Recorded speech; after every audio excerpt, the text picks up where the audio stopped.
로마서 강해를 계속하고 있지요. 오늘은 31번째 시간입니다. 오늘 제가 나눌 말씀의 제목은 큰 근심, 그치지 않는 고통이라고 하는 제목입니다. 여러분들이 사도 바울 하면 누군지 아시죠? 매일 얼굴을 이렇게 사도 바울의 꼭 저렇게 생기셨는지는 모르겠어요. 그러나 여러분들이 사도 바울을 웹사이트에 조회를 하면 늘 한결같이 저 모습입니다. 그래서 아마 저런 모습이었지 않았을까 하고 상상을 합니다. 사도 바울이 어떤 사람이에요? 로마서를 기록하신 분인데 사도 바울이 빌립보서 3장 5절에 보면 나는 8일 만에 할례를 받고 이스라엘 족속이요 베냐민 지파요 히브리인 중에 히브리인이요 율법으로는 바리새인이요라고 말합니다. 혈통적으로 자신을 소개하는데 자신이 누구라고 말해요? 이스라엘 족속이고 베냐민 지파고 히브리인 중에 히브리인이고 율법으로 치자면 뭐라고요? 바리새인이라고요. 그건 말고 저건 사도 바울의 혈통적 모습이에요. 저건 말고 사도 바울 하면 여러분들이 또 떠오르는 것들이 있을 것입니다. 빌립보서 3장 7절 8절에 계속해서 이렇게 얘기해요. 사도 바울이 그러나 무엇이든지 내게 유익하던 것을 내가 그리스도를 위하여 다 해로 여길 뿐더러 또한 모든 것을 해로 여김은 내 주 그리스도 예수를 아는 지식이 가장 고상하기 때문이라. 내가 그를 위하여 모든 것을 잃어버리고 배설물로 여김은 그리스도를 얻고 라고 말해요. 아까 빌립보서 3장 5절의 말씀은 사도 바울이 혈통적으로 어떤 사람인가를 소개했고 이번에는 그의 신앙적 열심이 어떠했는지를 자세하게 설명합니다. 그렇죠? 저 모습을 보니까 사도 바울이 자신의 모습을 소개한 것을 가만히 들여다보니까 그가 신앙의 열심으로는 그리스도를 아는 지식을 제외하고 모든 것을 배설물로 여긴 뜨거운 불같은 신앙의 소유자였습니다. 그런데 동시에 사도 바울은 또 어떤 사람인가? 갈라디아서 2장 8절에 보면 이렇게 설명해요. 베드로에게 역사하사 그를 할례자의 사도로 삼으시니가 또한 내게 역사하사 나를 누구의 사도로 삼았어요? 이방인의 사도로 삼았어요. 그래서 사도 바울이 누군가 하는 것을 조금씩 알아가고 있습니다. 혈통적으로는 그렇다 했어요. 또 그의 신앙적 열심으로는 그리스도를 아는 것을 제외하고는 모든 것을 배설물로 여겼다 합니다. 근데 사도 바울이 가진 사명을 또 설명해요. 베드로는 할례자의 사도로 삼으셨어요. 유대인들의 사도로 삼으셨다면 사도 바울은 누구의 사도로 삼으셨다고 말해요? 이방인의 사도로 삼으셨다라고 말해요. 그래서 사도 바울은 그리스도를 발견한 이후에 저런 소명을 가지고 죽을 때까지 이방인을 위해서 뭐해요? 먼 곳을 마다하지 않고 당시에 길이 좋길 했습니까? 제가 사도 바울이 걸어갔던 길을 한번 본 적이 있어요. 가서. 그러니 아주 좁은 돌짝밭에 그저 때로는 그것이 벌판에 나 있고 때로는 그것이 산을 넘어야 하는 길이었습니다. 그 먼 길들, 거친 길들을 조금도 마다하지 않고 이방인들이 사는 곳곳을 찾아다니면서 복음을 전합니다. 사도 바울은 이방인을 위한 사도라고 스스로 소명을 받고 깨달아서 그 사명을 다 이룬 사람이에요. 그렇죠? 그런데 사도 바울은 로마서 10장 1절에 보시면 이렇게 설명해요. 또 형제들아 내 마음에 원하는 바와 하나님께 구하는 바는 이스라엘을 위함이니 곧 그들로 구원을 받게 함이라. 사도 바울의 마음 한편에는 또 무슨 소원이 있어요? 그 신앙적 열심이 있는 사람이 하나님으로부터 이방인을 위한 사도로 부르심을 받았어요. 그 사명에 조금도 소홀함이 없이 충성을 다합니다. 뿐만 아니라 사도 바울 마음 한켠에는 누구에 대한 애정이 여전히 있습니까? 이스라엘, 자기의 형제들인 이스라엘에 대한 뭐가 있어요? 애정이 있어요. 그들도 뭘 받았으면 좋겠어요? 그들도 구원을 받았으면 좋겠어요.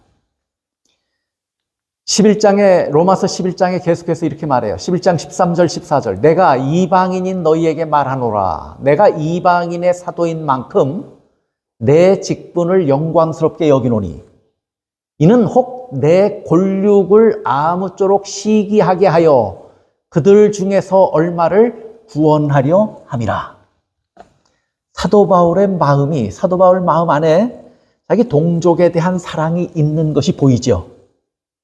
내가 이방인의 사도로 부르심을 받아서 그들을 위해서 최선을 다해서 봉사하고 사역하고 복음을 전하는데 그렇게 전하면서도 그것을 본 이방인, 자기 동족들이 뭐 하기를 바래요? 시기하기를 바래요. 복음에 대해서 시기하기를 바래서 자기들도 시기하는 마음으로라도 누구에게 나오길 바라는 거예요? 하나님께 나오기를 바라는 거예요. 그런 사도 바울 마음 한구석에 이방인을 위한 사도라고 하는 것은 하나님으로부터 부르심을 받은 소명의식을 가진 것 때문에 그런 것이고 기본적으로 사도 바울의 마음을 가득 채웠던 사랑은 누굴 위한 것이었습니까? 동족을 위한 것이었어요. 동족 이스라엘을 위한 것이었습니다. 그런데 사도행전 26장 29절 보세요. 바울이 예수님을 다메섹에서 만난 후에 변했어요. 그렇죠? 그리고 하나님의 부르심을 받아서 자원하는 마음으로 하나님께 충성합니다. 그런데 아그리빠 왕 앞에 섰을 때 사도 바울이 이렇게 얘기해요. 바울이 이르되 말이 적으나 많으나 당신뿐만 아니라, 이건 아그리빠예요. 당신뿐만 아니라 오늘 내 말을 듣는 모든 사람도, 여긴 누가 포함될까요? 아그리빠 왕 앞에 섰을 때 주변에 많은 사람들이 그 광장에 함께 섰어요. 구경꾼으로 온 사람들이 있을 것이고 어떤 사람들은 증인으로 왔을 것이고 여러 부류의 사람들이 모였을 것이에요. 그중엔 이방인들, 헬라 사람도 왔을 것이고 유대인들도 많이 자리했을 것입니다. 내 말을 듣는 모든 사람은 그 사람들 모두를 포함해요. 다 이렇게 결박된 것 외에는 나와 같이 되기를 하나님께 원하나이다 하니라. 아그리빠 왕 앞에서 사도 바울이 뭐라고 고백합니까? 모든 사람이, 여기 있는 모든 사람이, 당신뿐만 아니라 나처럼 이렇게 손이 결박된 곳, 발엔 착고가 채워졌을 거 아니에요. 이렇게 된 것 외에는 여기 있는 모든 사람이 누구 같이 되기를 원한다고요? 나와 같이 되기를 원합니다. 그걸 제가 말한다면 여러분이 아마 웃으실 거예요. 우리 중에 누가 오늘 이곳에 있는 모든 사람이 나같이 됐으면 딱 좋겠습니다, 이렇게 자신 있게 말하실 분이 계십니까? 한번 생각해 보세요. 전부가 나 같다면 이 교회가 어떻게 될까요, 지금? 나 같지 않은 사람이 다행히 드문드문 있어서, 그래서 예배도 유지되고 우리 그리스도인 신앙이 유지되고 있어요. 공동체의 신앙이 유지되고 있어요. 근데 사도 바울은 자신 있게 나 같았으면 좋겠습니다 하고 얘기해요. 그래서 나 같았으면 좋겠다란 말이 무슨 말이에요? 사도 바울을 보면 못생겼어요. 착고를 찼어요. 그런 면들은 사도 바울을 닮을 이유가 없어요. 근데 사도 바울이 나 같기를 원한다라고 하는 말은 나같이 예수님을 발견할 수 있었으면 좋겠습니다, 그 말이에요.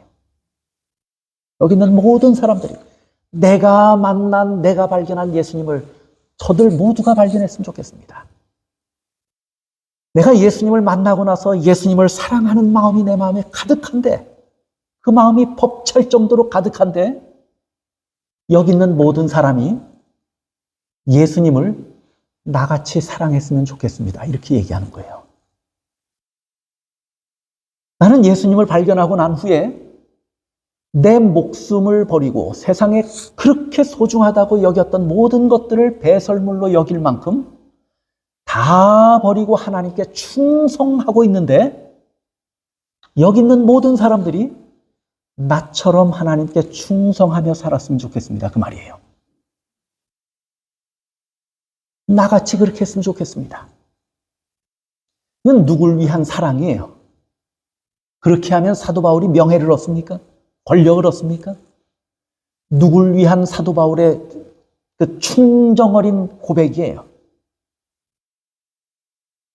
이방인들도 비록 있었지만 그 일에 더 관심을 가지고 사도 바울의 결박에 관심을 가지고 그 아그리파 왕 앞에 모였던 사람들의 거의 대다수는 유대인들이었을 것입니다. 그럼 자기 동족에게 하는 얘기예요. 내 동족들도 나 같았으면 좋겠다고요. 그 사도 바울이 자기 동족을 사랑하는 거예요? 사랑하지 않는 거예요? 사랑하는 거예요. 오늘 우리가 로마서 9장 1절로 5절에 있는 말씀을 봅니다. 이게 본문의 말씀인데 여러분이 혹 주보를 받으셨으면 주보에 말씀이 실려 있습니다. 로마서 5장 1절입니다. 사랑하는 만큼 근심하고 고통당합니다. 맞습니까? 틀립니까? 로마서 9장 1절 보세요.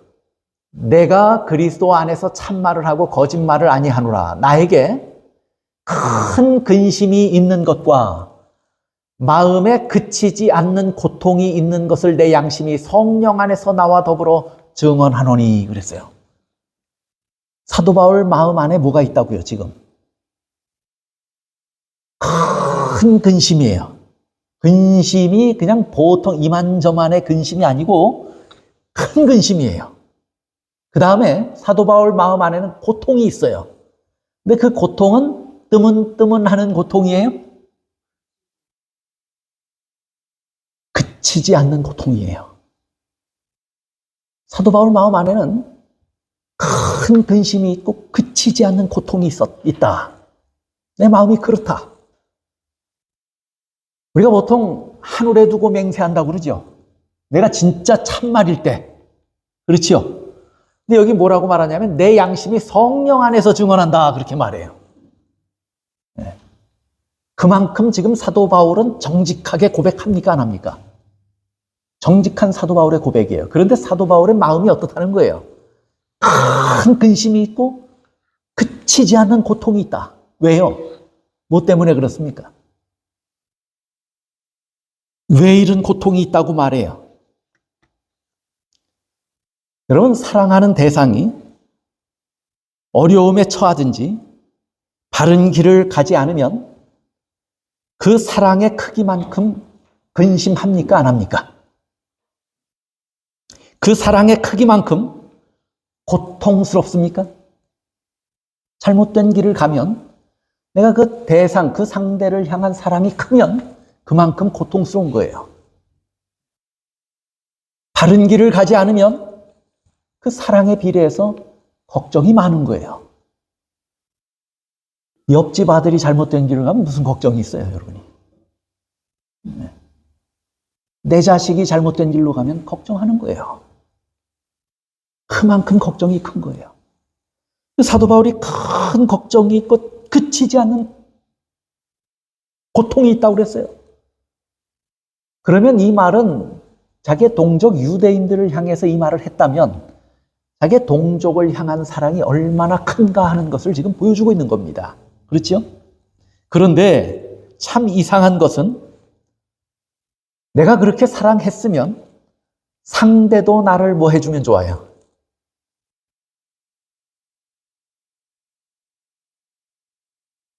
여러분들이 여러분의 자녀에게 뭐 철들지 않은 자녀에게 뭐 많은 것을 기대할 수도 없죠. 그런데 여러분들의 사랑이 그렇게 수고를 아끼지 않다가도 어느새 여러분들의 수고가 다 잊혀지고 이제 여러분의 얼굴에 만면의 미소가 띄느냐면 여러분의 자녀가 달려와서 여러분의 귀에 대고 아빠 사랑해, 엄마 사랑해 하면 뭐예요? 그걸로 여러분의 수고가 다 뭐 한 거예요? 여러분의 수고가 다 보상받은 듯한 기쁨을 누리지 않습니까? 사랑하면 사랑하는 대상으로부터도 뭐 하는 게 당연해요. 사랑받는 게 당연해요. 그런데 사도 바울은 자기 동족을 그렇게 사랑했어요. 큰 근심과 그치지 않는 마음으로 사랑했어요. 그만큼 사랑했어요. 그런데 사도행전 14장 19절 보십시오. 유대인들이 안디옥과 이고니온에서 와서 무리를 충동하니 그들이 돌로 바울을 쳐서 죽은 줄로 알고 시외로 끌어내치니라. 루스드라에서 복음을 전하다가 사도 바울이 당한 경험이에요. 자기는 그 백성을 정말 큰 근심과 그치지 않는 고통으로 그들도 나 같았으면 좋겠다 하는 마음으로 사랑했는데 그들로부터 돌아온 것은 뭐예요? 그래서 저렇게 한 번 당하고 맙니까? 그러니 사도 바울의 그 선교 여행지의 소식들을 사도행전을 통해서 보실 수 있는데 가는 곳마다 환영을 받습니까? 박해를 받습니까? 그런데 그를 박해한 사람들이 이방인들이에요? 헬라 사람들이에요? 유대인들이에요? 유대인들이 사도 바울이 어디 간다 하는 소식을 들으면 다 쫓아다니는 거예요. 이고니온에, 안디옥과 이고니온에서 와서 무리를 충동하니 저런 짓을 사도 바울이 가는 곳마다 가서 하는 거예요. 그럼에도 불구하고 그러다가 결국에 사도 바울이 동족들 때문에 감옥에 갇힙니까? 안 갇힙니까? 또 로마에 올라갔다가 사도 바울은 마침내 자기의 목숨을 바치게 되는데 누구 때문에 그렇게 됐어요? 동족들 때문에 그렇게 된 거예요. 동족을 사랑하고 그들에게 복음을 전하다가 그들로부터 돌아온 것은 뭐밖에 없었냐면 미움과 박해와 핍박밖에 없었고 결국에 사도 바울은 동족들을 위해서 무엇까지 버릴 수밖에 없었냐면 자기의 목숨을 버릴 수밖에 없었습니다. 여러분, 이것이 진짜 사랑 아닙니까?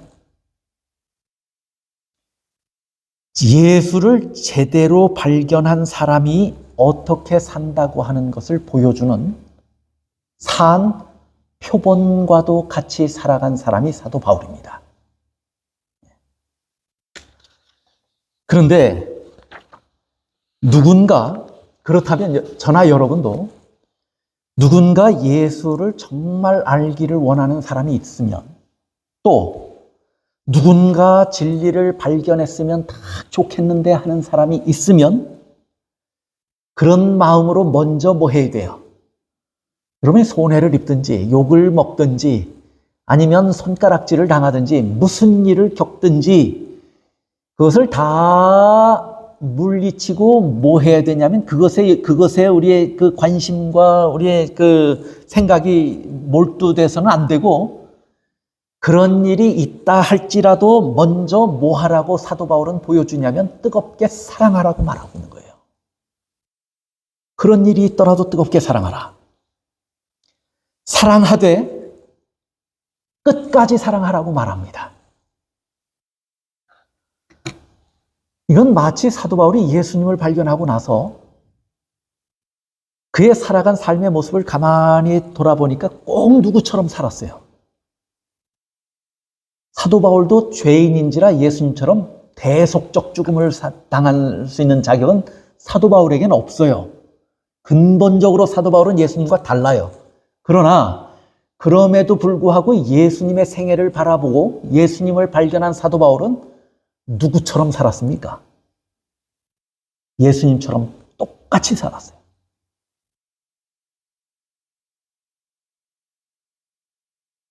예수님은 죄인을 사랑하셔서 죄인들에게 친구가 되셨습니다. 그랬더니 죄인의 친구라고 비난받았습니다. 예수님은 세리를 사랑하셔서 세리의 친구가 되고 세리와 함께 식사하셨어요. 그랬더니 사람들은 세리의 친구라고 비난했습니다. 그럼에도 불구하고 예수님은 그 사랑하는 자들과 함께 운명을 같이 하게 됩니다. 여러분이 환자를 사랑하면 그 환자의 질병이 내게 옮겨올 수 있어도 감내하면서 환자를 간호합니까? 안 합니까? 해요. 그 사랑이 진짜 사랑인 거예요. 자기 동족을 위해서 40년간이나 울면서 하나님의 뜻을 전했던 선지자가 있었습니다. 그를 우리는 눈물의 선지자라고 말합니다. 예레미야입니다. 그러나 결국 예레미야는 자기의 동족들에게 돌맞아 죽습니다. 자기 백성이 심판을 받아서 멸망할 위기 가운데 처하게 되자 자기 동족을 구해내기 위해서 하나님 앞에 용감하게 나서서 용기 있게 나서서 하나님과 담판을 지으려고 했던 사람이 있습니다. 모세입니다. 이제 그들의 죄를 사하시옵소서. 그렇지 아니하시오면 원하건대 주께서 기록하신 책에서 내 이름을 지워버려 주옵소서. 자기의 동족을 사랑하는 마음이 얼마나 큰 것인가 하는 것을 여실히 보여줘요. 예레미야도 그랬고 모세도 그랬어요. 그런데 오늘 로마서 9장 3절에 있는 말씀 보십시오. 사도 바울의 고백입니다. 사도 바울 9장 1절 2절에서는 동족을 위한 사랑이 얼마나 큰지 큰 근심과 그치지 않는 고통이 있다고 그랬어요. 근데 계속되어지는 사도 바울의 고백을 보십시오. 나의 형제 곧 고륙의 친척을 위하여 내 자신이 저주를 받아 그리스도에게서 끊어질지라도 원하는 바로라 그랬어요. 뭘 저렇게 애타게 원합니까 사도 바울이? 그들이 누구같이 되기를요? 나같이 되기를. 만약에 그들이 이런 것에 있어서 저주를 받으면, 잘못되면 내 자신이 저주를 받아서 하나님의 은혜와 영광으로부터 끊어진다 해도, 내가 그들을 위해서 그렇게 된다 할지라도 내가 그것을 감내하고라도 원하는 바가 있는데, 그게 뭐냐면 자기 동족들의 구원이에요. 우리는 사도 바울을 이방인의 사도라고 말하지만 자기 동족애가 얼마나 컸는가 하는 것을 우리는 성경을 통해서 분명하게 확인합니다. 여러분, 사랑은 근심만 하는 것이 아니에요. 사랑은 걱정만 하는 것이 아니에요. 그래서 그 사랑하는 대상을 위해서는 내가 마음만 함께 한다 이렇게 말하지 않아요. 그의 고통에 뭐해요? 참여하는 것이 진짜 사랑이에요. 여러분이 단장지혜라는 고사성어를 아시죠? 이 끈을 딴 창자할 때 장이에요. 그래서 창자가 뭐하는? 끊어지는 이 슬플 애자가 있죠? 그래서 창자가 끊어지는 것 같은 뭐예요? 아픔이에요. 근데 저 말이 어디서 나왔느냐면 원숭이에게서 나왔어요. 저 말의 그 유래를 아시나요? 진나라의 왕이 다른 나라를 침략해서 함락시키기 위해서 군사를 이끌고 출정합니다. 배를 타고 갔어요. 그런데 배를 타고 가는 길에 그 강물이 좁아지는 곳을 만납니다. 좁아지는 곳은 배가 이렇게 넓게 펼쳐서 가다가 하나씩 줄을 서서, 일자로 줄을 서서 지나가야 할 거 아니에요. 그렇게 지나가는데 그 절벽 아래로 나무 가지가 하나 쭉 내려져 있는데 원숭이 새끼가 가지를 타고 내려와서 거기서 장난을 치고 놀고 있는 거예요. 한 병사가 그것을 보았어요. 근데 지금 뭐 하러 가냐면 전쟁터에 가는데, 전쟁터에 가면 자기 목숨이 뭐예요? 자기 목숨이 보존될지 보존되지 않을지 장담할 수 없는 그런 아주 두려운 마음으로 가는데, 그 원숭이가 장난하는 모습을 잠시 보더니 저 원숭이라도 내가 품에 안고 가는 길에 내 긴장과 두려움을 좀 해소해야 되겠다. 그런 마음으로 원숭이, 그 가지에 타고 내려온 원숭이를, 새끼 원숭이를 받았어요. 그 순간에 조금 멀리 떨어져 있던 한 원숭이가 굉장히 큰 슬픈 소리를 지르기 시작합니다. 근데 배는 어떻게 해요? 배는 섭니까? 갑니까? 배는 계속해서 가요. 근데 원숭이가 계속해서 그치지 않고 소리 지르며 아주 애달픈 소리를 지르면서 배를 따라 달려오는 거예요. 그 배가 100리를 갔어요. 이 원숭이가 얼마를 뛴 겁니까? 배가 간 만큼 뛴 거예요. 이 원숭이가 100리를 달려온 거예요. 그렇게 달려와가지고 배가 땅 가까이 접근하는 그 기회를 봐서 이 달려온 어미 원숭이가 배 위로 쏜살같이 뛰어오릅니다. 누굴 구하려고 하는 거예요, 지금? 자기 새끼를. 그런데 새끼에게 다가가기 전에 배 위로 뛰어오르는 원숭이가 굉장한 비명을 지르고 고꾸라지고 맙니다. 그래서 병사들이 원숭이의 배를 갈라봤더니 창자가 다 끊어져 있는 거예요. 그게 단장지예요. 100리를 달리면서 이 원숭이의 마음이 얼마나 아팠으면, 얼마나 그 근심과 고통이 컸으면, 오늘날 현대의학도요, 굉장한 근심과 고통에 억눌리면 심장마비로 죽는 것이 아니고 심장이 부풀어 오른대요. 장기부터 손상이 온대요. 창자에 손상이 온대요. 고통이 극심하면 우리 몸에서도 그런 일이 일어납니다. 그래서 그 진나라의 장군이 한낱 미물인 원숭이도 자기의 새끼를 위해서 저렇게 애간장을 다 태워서 창자가 다 끊어질 만큼 자기의 새끼를 사랑하는 마음이 있었다면 우리가 사람으로서 그 모습을 본받아야 되지 않겠느냐 하고 이야기합니다. 그래서 유래된 말이 뭐예요? 단장지혜라는 말이에요. 제가 저 단장지혜라는 그 성어를 보면서 생각나는 한 노래가 있었습니다. 여러분도 생각나세요? 무슨 노래입니까? 단장의 미아리 고개. 제가 예배 드리는 곳이 아니라면 한번 불러봤으면 좋겠는데 그러나 가사는 우리의 예배 그 분위기를 흐트러뜨릴 만한 가사가 아니라서 가사는 읽어드릴게요. 이렇습니다. 미아리 눈물고개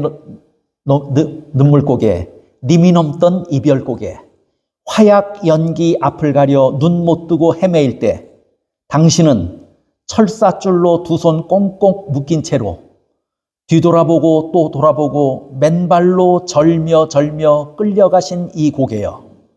한 많은 미아리 고개. 당신은 지금 어디서 무얼 하고 계세요? 어린 자식은 오늘도 아빠를 그리며 잠들었어요. 동지 섣달 기나긴 밤 북풍 한설 몰아칠 때 당신은 감옥살이 그 얼마나 고생을 하세요. 10년이 가도 100년이 가도 부디 살아만 돌아오세요. 아빠를 기다리다 어린 것은 잠이 들고 동지 섣달 기나긴 밤 북풍 한설 몰아칠 때 당신은 감옥살이 그 얼마나 고생하오. 10년이 가도 100년이 가도 살아만 돌아오소.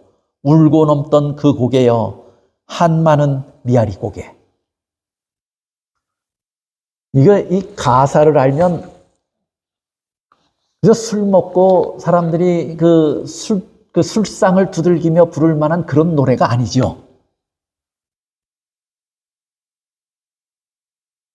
젊은 아낙네가 자기 남편이 철사줄에 묶여서 공산 괴뢰군에게 붙잡혀서 고개를 넘어가는데 그 고개를 넘어가면 자기 남편이 언제 돌아올지 기약 없는 길을 남편은 떠난 것입니다. 그 남편이 그렇게 끌려가는 것을 애타게 애타는 마음, 큰 근심과 그치지 않는 고통으로 그 남편을 기다리며 부른 애달픈 노래예요. 슬픈 노래죠. 사랑하는 자와 운명을 같이 하겠다고 하는 이런 마음의 각오와 결심이 뭐와 같은 것이냐면 단장지혜의 슬픔이에요. 근데 사도 바울이 동족에 대하여 느꼈던 그 마음, 그 감정을 가만히 보면 사도 바울의 동족애가 마치 이런 것 같아요. 내 근심이 크고 내 고통이 그치지 않는다. 얼만큼 크냐면 내가 그들을 구원하는 길이 있다면 내 목숨은 어떻게 해도 된다는 거예요. 내 목숨을 대신 바칠 수도 있겠다라고 이야기해요. 그만큼 사도 바울은 지금 누굴 사랑합니까? 동족을 사랑합니다. 그래도 사도 바울에게 돌아온 것은 박해와 핍박과 죽음밖에 없었어요. 사도 바울이 이런 모습을 오늘 우리에게 보여주는 것은요, 우리가 그리스도를 믿고 발견했으면 우리도 누구처럼 살아야 돼요? 예수를 닮아간 사도 바울처럼 우리도 그렇게 살아가야 돼요. 그렇죠? 그러면 오늘 이 사도 바울의 동족애를 통해서 배워야 하는 것이 있습니다. 그게 뭐냐면 오늘 같은 진리를 가지고 마지막 예수님의 재림을 기다린다고 하는 백성이라면 적어도 그들에 대한 우리의 마음이 어때야 될까요? 사도 바울이 동족들에 대하여 느꼈던 사랑과 애정을 우리는 그만큼 가져야 되지 않을까요? 우리가 사랑하는 우리의 이웃이 있고 친구가 있고 가족이 있다면 그들이 예수님을 믿고 자기처럼 예수 믿고 자기처럼 예수를 사랑하고 자기처럼 충성하는 사람이 되게 하기 위해서 그런 단장지혜의 아픔을, 그런 슬픔을, 그런 감정을, 그런 의지를 가지고 우리가 그렇게 우리의 이웃을 대하고 우리의 형제를 대해야 되지 않을까요? 사도 바울이 우리에게 가르쳐주는 그런 교훈입니다. 그 다음에 두 번째는 보세요. 사랑은 포기합니까? 포기하지 않습니까? 포기하지 않아요. 보세요. 로마서 9장 4절 5절입니다. 오늘 5절까지예요.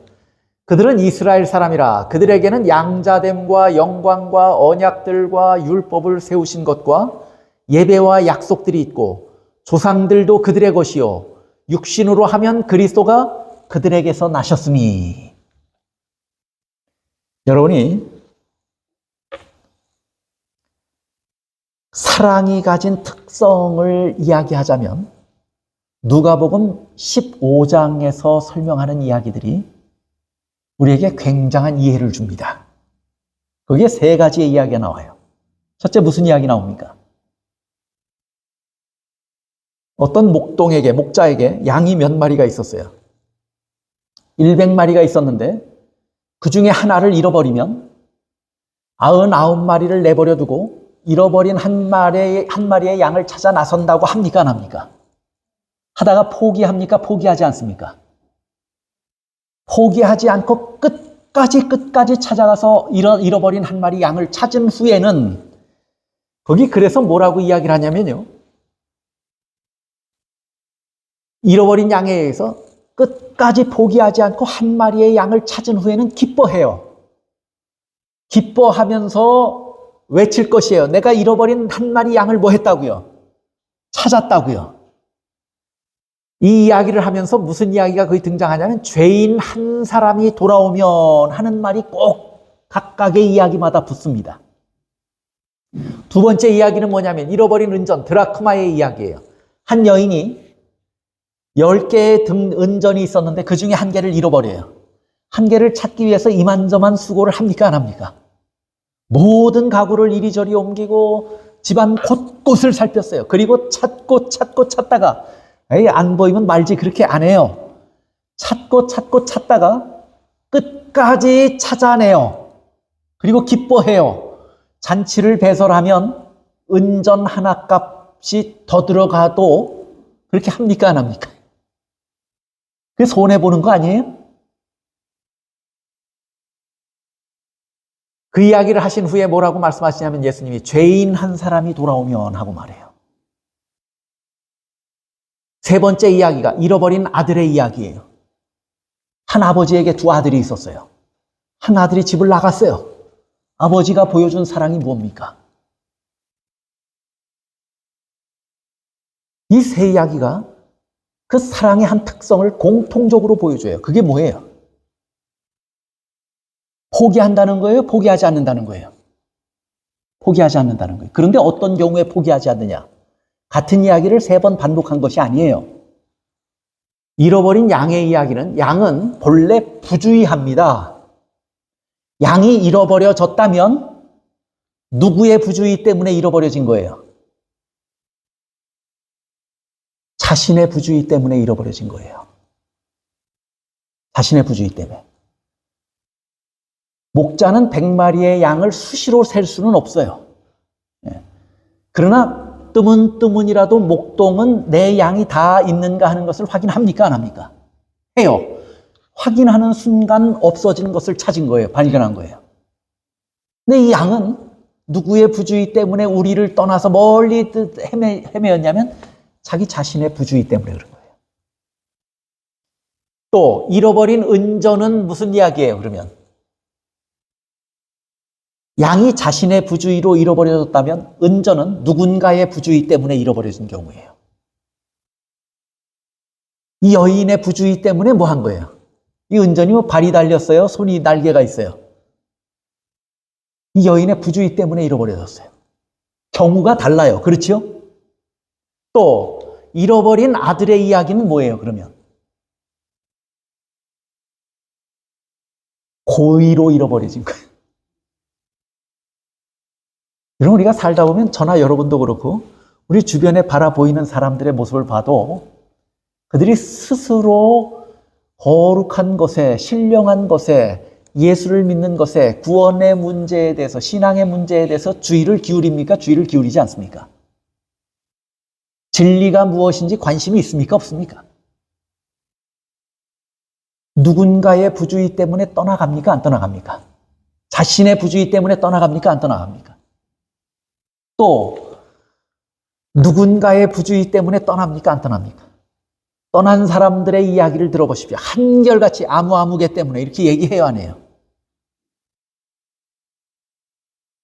내가 부주의해서 누군가 떠난 거예요. 교회에서 일어나요. 내가 거친 말을 했기 때문에 누가 떠난 거예요. 내가 그리스도인답지 않은 모습을 보여서 떠난 거예요. 그러면 자신의 부주의라고 할 수 없고 그 사람은 분명히 얘기해요. 누군가가 나에게 그렇게 했다고요. 그러면 그건 누군가의 부주의 때문에 그렇게 된 거예요. 또 스스로 그렇게 하는 사람들이 있어요, 없어요? 고의로 그렇게 하는 사람들이 있어요. 신앙도 오래 하면 철들어야 되는데 수십 년씩 신앙하고도 고의로 신앙의 길과 반대되는 것을 고집하는 사람들이 있어요. 그런데 누가복음 15장이 참으로 은혜로운 것은 어떤 상황으로, 어떤 이유로, 어떤 연유로 떠났든지 자신이 부주의해서든지 누군가 부주의해서든지 또는 내가 잘못 생각해서 내가 고의로 그렇게 했다 할지라도 나를 사랑하시는 분은 돌아오기를 기다리시는데 그 기다림이 포기해요? 포기하지 않아요? 포기하지 않는다는 거예요. 이 복음에 희망이 있는 거예요. 어떤 경우에 처하든지 그 사랑은 포기하지 않습니다. 그런데 우리가 진짜로 그래서 사랑에는 저는 이 두 가지의 특성이 있다고 분명하게 말씀드릴 수가 있습니다. 하나는 뭐냐면 사랑하는 대상을 위해서는 큰 근심과 고통을 앓은 채로 그 대상을 위해서 자신의 생명을 아끼지 않는 행위를 합니까? 안 합니까? 사랑은 그런 특성을 가지고 있어요. 그 다음에 사랑의 두 번째 특성은 뭐냐면 하다가 마는 것이 아니고 끝까지 뭐 하지 않아요. 끝까지 포기하지 않는다는 것이에요. 근데 포기하지 않는다는 말은 뭐냐면요. 그 대상에 대한 뭐가 있다는 얘기예요. 뭘 포기하지 않는다는 얘기예요. 사랑을 그치지 않는 말이기도 해요. 그치지 않는다는 말이기도 하지만 포기하지 않는다는 말은 뭐냐면 그 대상에 대한 믿음을 포기하지 않는 거예요. 네. 보세요. 오늘 사도 바울이 보여준 모습을 보세요. 그래서 예수님도 돌아가시면서 뭐라고 기도해요? 저들의 죄를 사하여 주옵소서. 저들이 하는 일을 알지 못함이니이다. 그들이 정말 나쁜 사람이라고 그래요? 아니라고 그래요? 정말 나쁜 사람은 아닙니다. 몰라서 저럽니다. 알면 저렇게 할 사람들이 아닙니다. 그 말이에요. 그렇죠? 끝까지 사랑하는 대상에 대해서는 그 믿음을 포기하고 싶지 않은 게 사랑이에요. 여러분의 자녀가 밖에서 이렇게 했습니다. 누군가 와서 고자질하면 여러분 그거 믿어져요? 그래서 부모가 믿고 있는 아들과 남들이 바라보는 아들이 다르다고 그래요. 부모는 왜 그럴 리 없어 라고 바라봅니까? 자식을. 사랑 때문에 그런 거예요. 또 내 자식만큼은 언젠가 돌아올 거야. 이렇게 믿어요? 안 믿어요? 그렇게 믿어요. 그래, 나도 포기하고 너 그렇게 사는 거 보니까 나도 너 포기할란다. 너 죽을 때까지 그렇게 살아라. 그런 부모가 세상에 어디 있어요? 호소하고 사랑으로 호소하고 이야기하면서도 언젠가는 돌아올 것이다 라고 하는 믿음. 믿음을 포기하지 않는 것이 사랑이에요. 그래서 아까 읽은 말씀이 여러분이 좀 의아하게 들리셨을지 몰라요. 로마서 9장 5절, 4절 5절. 그들은 무슨 사람이라고요? 이스라엘 사람에게는 다른 이름이 있어요. 하나는 뭐냐면 히브리 사람이라고도 하고 유대인이라고도 하죠. 근데 바울은 왜 이스라엘 사람이라고 그랬을까요? 바울은 굉장한 신학자예요. 용어 하나 고를 때도 그냥 사용한 게 아니에요. 히브리인이라고 하는 말은 언어로 구분된 민족이에요. 또 유대인이라고 하는 말은 그러면 무슨 말일까요?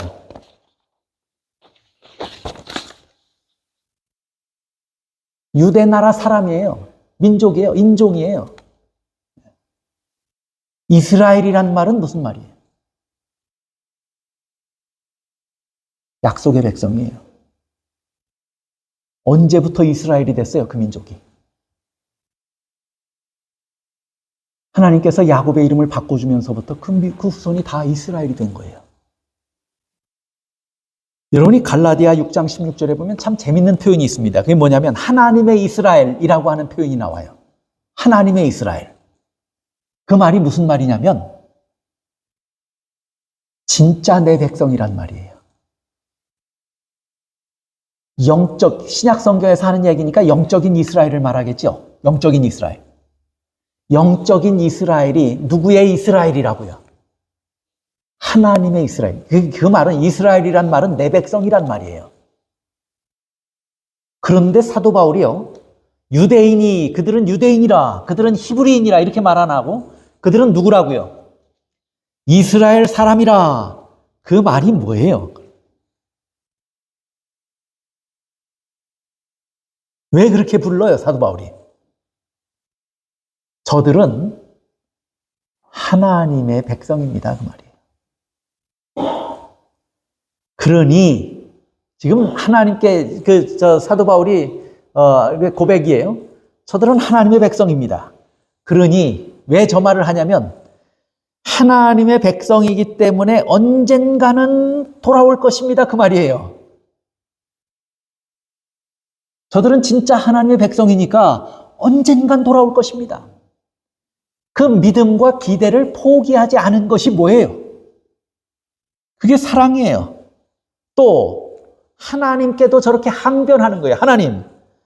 하나님이 친히 택한 백성으로 이스라엘이라고 했는데 하나님이 친히 택한 백성인데 버릴 이유가 없지 않습니까? 그 말이에요.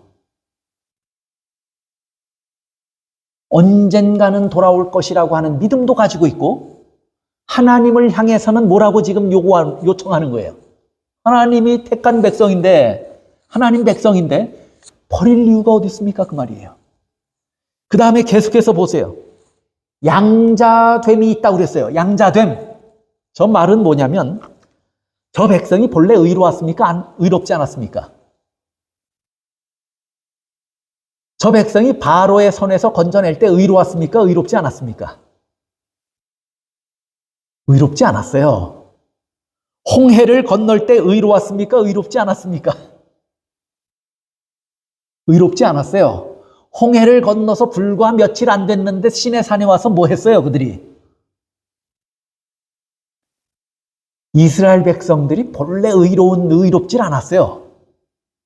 그런데 하나님이 그럼 의로워서 애굽 땅에서 건져냈습니까? 그 말이에요. 의로워서 애굽 땅에서 건져냈습니까? 어차피 의롭지 않은 백성을 뭐 삼은 거예요? 양자 삼았는데 당신이 그들을 양자 삼을 때 그들이 의로워서 했습니까? 의롭지 않은데 했습니까? 의롭지 않은데 했는데 이제 와서 왜 버린다니? 이제 와서 버린다니요? 그 말이 됩니까? 그 말이에요. 짧게 한마디 하지만 저 말이 가지고 있는 의미가 커요. 그 다음에 보세요. 언약, 영광과 뭐가 있어요? 그들에겐. 영광과 언약이 있어요. 저들의 조상에게 주신 언약, 약속이 있습니까? 없습니까? 저 백성은 그 조상들이 받은 언약이 있는 백성이에요. 그리고 언약을 받은 조상의 후손이니까 버릴 이유가 없다는 거예요. 그것조차도 없는 사람들에 비하면 훨씬 나은 거 아니냐 그 말이에요. 또 그들은 뭐가 있는 백성이에요? 율법이 있어요. 그들에겐. 율법을 아는 백성이니까 언젠가는 그들이 지금은 망설이고 지금은 방황하고 그렇게 할지 모르지만 언젠가는 그들이 하나님께로 다시 뭐 할 것이라고요. 그거는 지금 사도 바울은요. 사랑하는 대상에 대한 믿음이 있어서 이렇게 얘기하는 것이고 동시에 사랑하는 자기의 동족들이 하나님께 이렇게 인정받아서 버려지지 않기를 바라는 마음으로 하고 있는 이야기예요. 그 다음에 다섯 번째로 뭐라고 얘기해요? 율법도 있고 예배와 뭐가 있어요? 약속이 있어요. 양 잡는 것에 대한 약속을 하셨습니까? 안 하셨습니까? 저기 예배는 제사예요, 제사. 제사를 통해서 약속하신 것들이 있어요, 없어요? 있어요. 그래서 그들은 양 잡습니까? 안 잡습니까? 양 잡아요. 양 잡는 백성들이니 언젠가는 하나님이 조금만 더 기다리시면 언젠가는 그들이 그 의미를 깨달을 날이 올 것이고 그렇게 되면 돌아올 것 아닙니까? 그 다음에 5절에 뭐라고 말하냐면 육신으로 하면 그리스도가 그들에게서 나셨으니 그랬어요. 그들의 후손으로 누가 태어나요? 그들은 예수님의 조상이 될 건데 자기의 후손으로 태어날 예수님이 분명히 있을 것인데 그런데 굳이 그들을 버리셔야 되겠습니까? 이런 모든 상황들은 언젠가는 저들이 깨닫고 돌아올 것인데 저들을 버리지 마십시오 하고 이야기하고 있는 거예요. 이게 다 여러분이 뭘로 느껴지세요? 이게 사도 바울의 사랑이 아니고는 뭘로 설명할 수 있을까요? 그 대상에 대한 믿음을 포기하지 않습니다. 언젠가는 돌아올 것인데 하나님도 지금 사도 바울, 알량한 사도 바울의 믿음으로 누구를 설득하고 있는 거예요? 하나님을 설득하고 있는 거예요. 이 말만 보면 하나님보다 사도 바울이 훌륭해 보여요.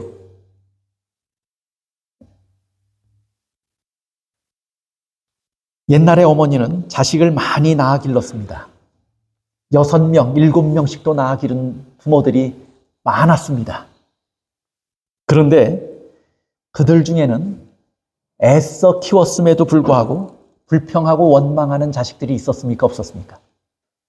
있었어요. 또 그래서 삐뚤어진 자식도 있고, 또 어떤 자식은 특별히 더 사랑해 준 것도 없는데 감사하는 자식이 있습니까? 없습니까? 특별히 더 사랑한 것 같지도 않은데 부모의 은혜를 노래하는 자식이 있어요. 이런 여러 종류의 자식들을 바라보는 어머니는 각각의 자식들에 대한 사랑이 다를까요? 각각의 자식을 대하는 사랑의 태도가 다를까요? 각각의 자식에 대해서 어머니의 사랑이 식어질까요? 포기할까요? 그렇게 하지 않는 것은 이 어머니의 사랑이 무슨 사랑이기 때문이냐면 진짜 사랑이기 때문입니다. 참 사랑이기 때문입니다. 오늘 사도 바울의 고백과 기도, 간증을 보면 사도 바울이 정말 자기 동족을 이렇게 사랑했구나 하는 사실을 볼 수가 있어요. 진짜 사랑했구나. 오늘 우리 교회 안에도 하나님의 은혜를 정말 잘 깨달아 아는 분들도 있을 것입니다. 그래서 감사하시는 분들도 있을 것입니다. 또 오늘 우리 중에는 그 은혜를 잘 깨달아 알지 못한 채로 교회 문을 넘나드는 분들이 계실 것입니다. 감사와 기쁨보다는 의무와 습관의 짐을 진 채로 안식일을 맞으신 분들도 계실 것입니다. 저는 그래서 먼저는 오늘 나는 어떤 사람인가 질문을 스스로에게 던지면서 답을 해보시기를 바랍니다. 그리고 우리가 어떤 사람인가와 상관없이 하나님의 사랑은 생명의 희생과 포기하지 않는 믿음과 기다림으로 우리에게 지금도 호소하고 계심을 알게 되시기를 바랍니다. 오늘 저는 말씀을 줄이면서 두 가지를 호소하고 말씀을 마치려고 합니다. 여러분이 하나님의 모든 말씀과 명령들, 다시 말하면 그 가운데는 계명도 있을 것이고 자원하여 드리라고 말씀하신 헌금에 대한 이야기도 있을 것이고 우리의 어깨에 짊어지워진 전도에 대한 사명도 있을 것입니다. 하나님의 명령에는 이 모든 것들이 다 있습니다. 그런데 이것이 명령이기 때문에가 아니라 내가 예수님을 만나고 예수님을 개인적으로 알고 경험한 것에 의해서 하나님을 사랑하는 마음으로 하게 되시기를 바랍니다. 이렇게 되기까지 하나님은 우리를 포기하지 않습니다.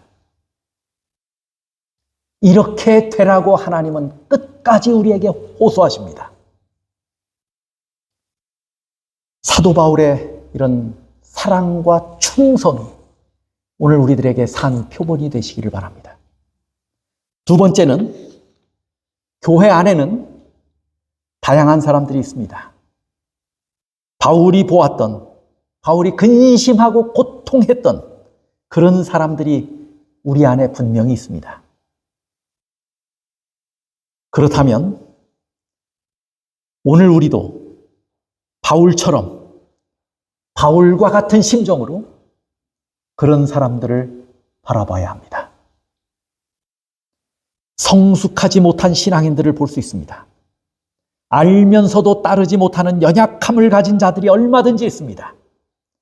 하나님을 믿는다고 하면서 어떻게 저럴 수가 있지? 저래서는 안 되는데 하는 모습을 볼 때가 분명히 있을 것입니다. 그럴 때 사도 바울이 어떻게 했는지 꼭 기억하십시오. 분노하지 마시고 긍휼히 여기시기를 바랍니다. 불평하거나 원망하지 마시고 안타까워하시기를 바랍니다. 비난하지 마시고 애정을 가지고 기도하시기를 바랍니다. 이런 자들에게 필요한 것이 자기 희생적인 사랑이고 포기하지 않는 믿어줌과 기도인 것입니다. 이것이 오늘 사도 바울을 통해서 우리가 배우는 교훈인 것입니다. 예수님께서 우리에게 보이신 사랑이고 사도 바울이 믿는 자의 표본으로 우리에게 보여주신 본이고 오늘 우리가 반드시 배우고 본받아야 할 사랑인 것입니다. 말씀을 마치겠습니다.